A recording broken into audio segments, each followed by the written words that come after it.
Paulo Minali da H2E Cursos. No vídeo de hoje mostrarei os 3 tipos de avaliação física. E no finzinho, me aguardem que tem um bônus. Vale a pena. Bora lá?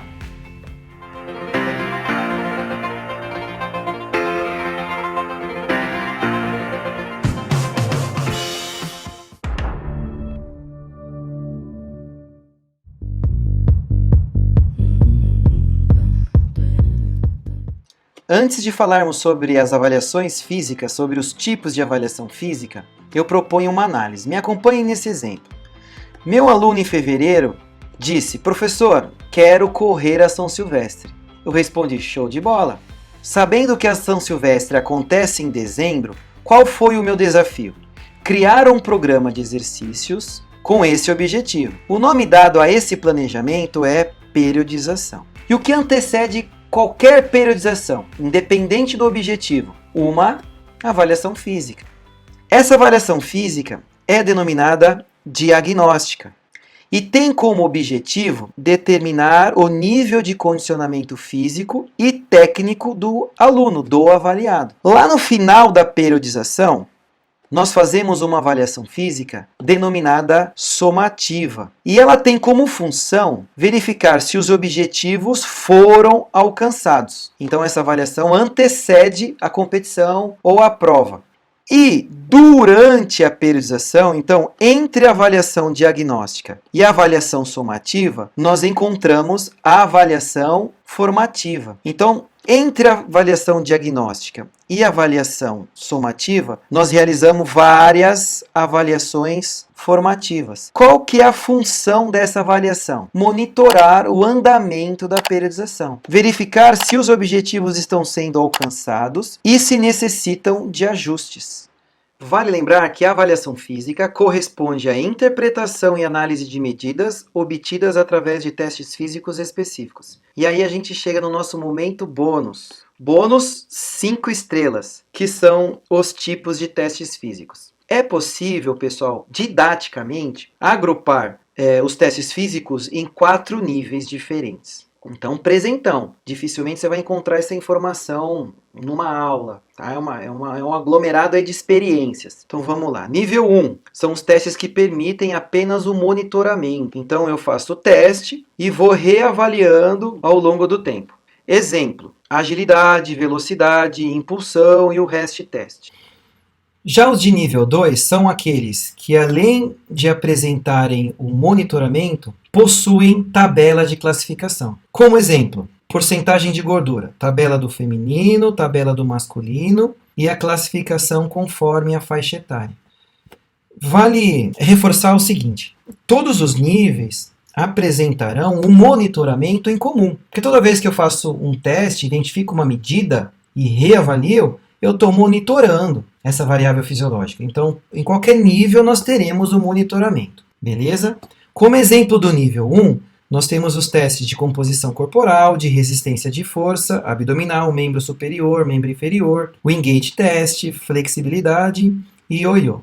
No nível 3, nós temos um diferencial, que é a possibilidade de transferir o resultado obtido no teste diretamente na prescrição do treino, diretamente na minha planilha de treino.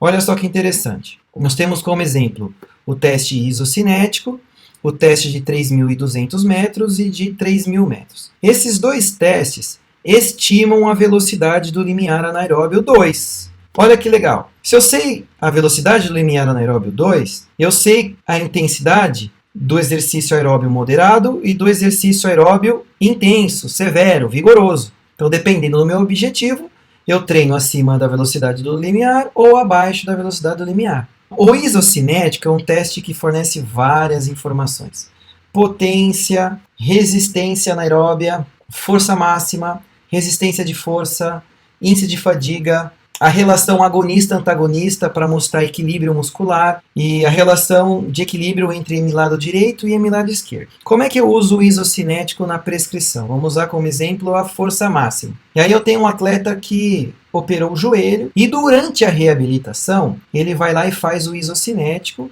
e usa uma porcentagem da força máxima na prescrição do treino. E ele treina no isocinético. Então, começa lá com 30%, depois sobe para 40%, 50% e assim vai sucessivamente, conforme o plano ali do fisioterapeuta. E o quarto nível, ele possui classificação e a capacidade, a possibilidade de transferir o dado do teste na prescrição direta do treino. Como exemplo, a ergospirometria, que nos fornece as intensidades dos limiares e do VO2 máximo ou VO2 pico. O teste 30-15 e intermitente fitness test, ele é semelhante ao ioiô. Mas diferente do ioiô, que só nos fornece a estimativa do VO2 máximo, o 30-15 fornece a velocidade do VO2 máximo ou VO2 pico. O teste de uma repetição máxima mede a força máxima, e aí eu também uso uma porcentagem dessa força máxima para prescrever o meu treino resistido.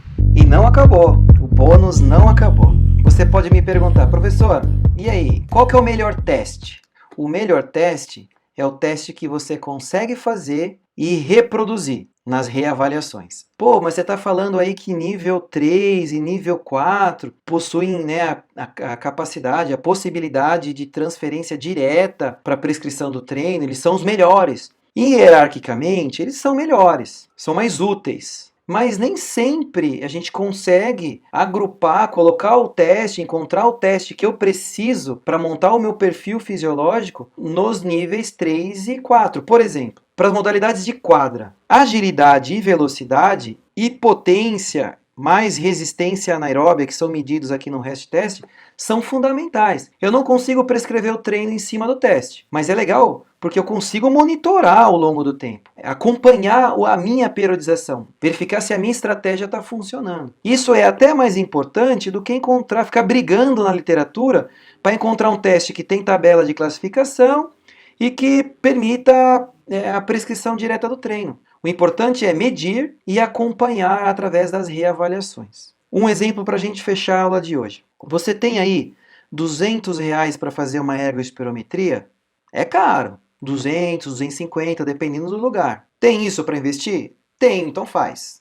Porque se o equipamento for bom e o avaliador também, né, o cara que vai interpretar os resultados, você tem um belo teste na sua mão para prescrever o treino. Mas se você não tem lugar para fazer, não tem essa grana para investir, o que você pode fazer? Eu posso pegar o 30-15 porque ele me fornece a intensidade do VO2 pico ou VO2 máximo. E posso fazer o de 3.000 metros porque ele me fornece a estimativa da velocidade do limiar anaeróbio 2. Então, de uma forma indireta, eu estou fazendo a minha ergospirometria. É óbvio que você vai ter um pouquinho de dificuldade na prescrição, você vai ter que ter feeling para ajustar as intensidades, as velocidades, mas é fácil, dá para fazer, beleza?